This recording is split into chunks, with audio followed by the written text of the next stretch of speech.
Nah, ketika ini diarahkan kepada Pak Bahlil sebagai calon ketum yang baru, apa urgensinya sehingga harus diputuskan dalam waktu dekat, bahkan ini maju dari rencana awal setelah Pilpres harusnya diadakan Munas itu? Ya ini kan ada skema ini ya, kalau bahasa saya skema luar ya, skema pihak luar yang memang ingin cawe-cawe di Partai Golkar. Kan tidak ada asap jika tidak ada api.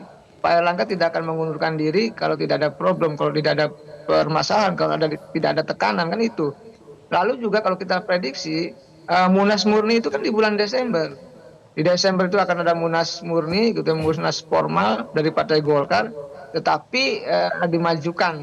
Artinya ada pengunduran diri, ada pemajuan Munas. Itu sebenarnya kan sangat hati-hati Pak Agus Gumiwang mengatakan Munas atau Munaslup. Karena itu kan ada perspektif yang negatif kalau disebut Munaslup. Makanya disebutnya Ya.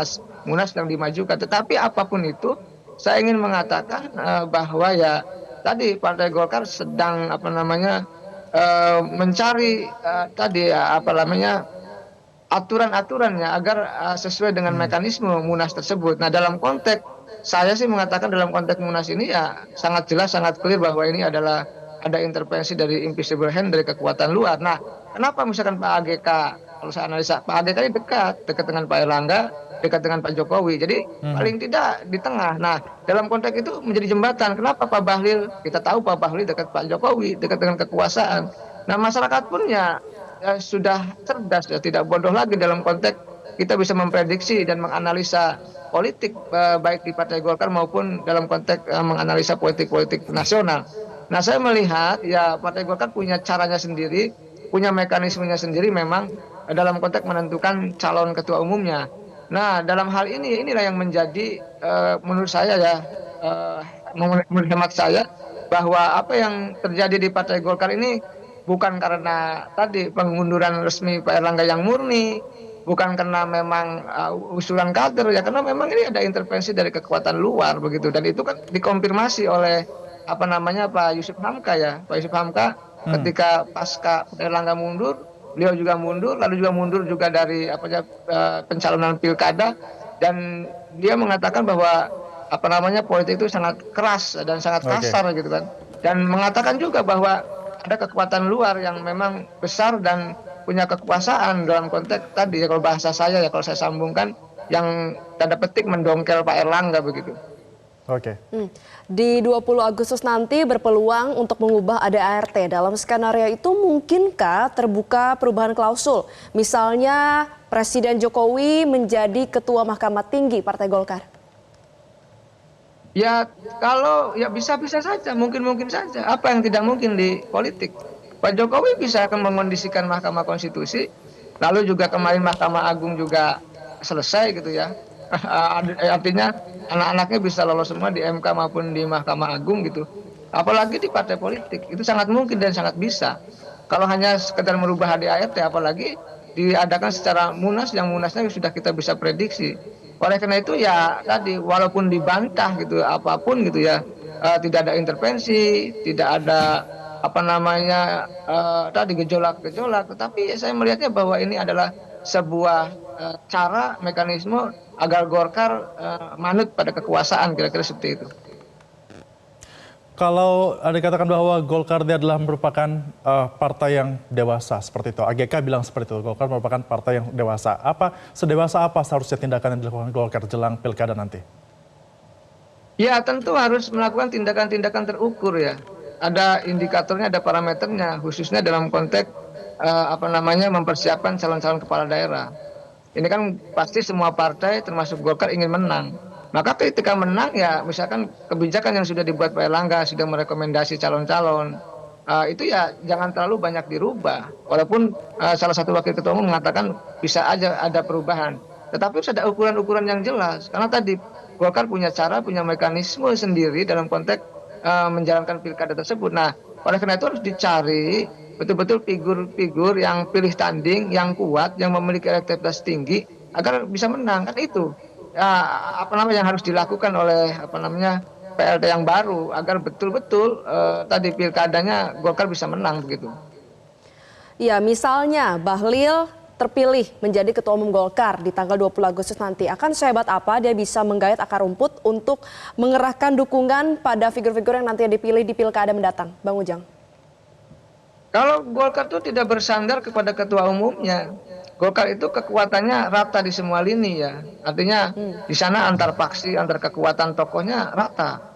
Jadi kalau kesebelasan Jerman ya, kalau saya ibarat kesebelasan sepak bola tuh kesebelasan Jerman. Jadi dari mulai pemain belakangnya, pemain tengahnya, sayapnya, liberonya, penyerangnya gitu loh ya. Itu semua rata. Nah di Golkar ini semua tokohnya, semua kadernya rata kekuatannya. Jadi ketika berganti ketua umum pun ya sebenarnya dalam konteks pemenangan ya mereka sudah punya mekanismenya sendiri. Sudah punya caranya sendiri untuk bisa menggait tadi grassroots dalam pilkada itu. Karena begini, pilkada itu tidak bergantung pada sosok ketua umum Partai Golkar, tetapi bergantung kepada figur-figur, pada kandidat-kandidat yang diusulkan oleh Partai Golkar. Kan itu sebenarnya. Baik, artinya memang dinamikanya masih begitu cepat dan juga kita akan nantikan hasil Munas nanti akan bermanuver seperti apa Partai Golkar. Terima kasih Bang Ujang sudah bergabung bersama kami dalam Metro Pagi Prime Time. Sama-sama, selamat pagi. Kita beralih ke informasi selanjutnya. Pemirsa, yakni Presiden Joko Widodo membantah isu dirinya ikut campur atau cawe-cawe dalam keputusan pengunduran diri Erlangga Hartarto dari Ketua Umum Partai Golkar. Jokowi menegaskan keputusan Erlangga itu tidak ada kaitannya dengan dirinya.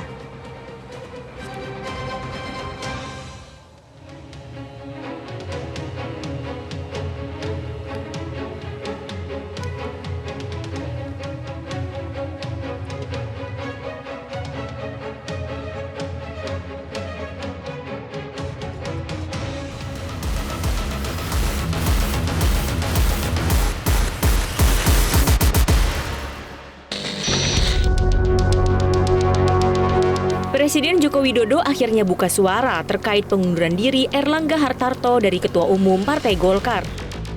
Presiden memastikan tidak ikut campur dengan apa yang terjadi di internal Partai Golkar. Presiden menyerahkan sepenuhnya pada mekanisme selanjutnya pasca mundurnya Erlangga dari Ketua Umum Partai Golkar. Joko Widodo menilai pengunduran diri Erlangga merupakan pilihan pribadi dan merupakan urusan internal Golkar. Terkait dengan Partai Golkar sebagai partai pengusung Apa? Partai Golkar ini partai apakah mundurnya Pak Erlangga ini sudah mungkin dibicarakan dengan Bapak gitu Pak? Urusan Pak Erlangga itu urusan internal partai. Di partai itu ada proses, ada mekanisme. Silahkan ditanyakan kepada Golkar, kepada Pak Erlangga. Ini di sini juga ada Golkar, Pak Dito, tanyakan.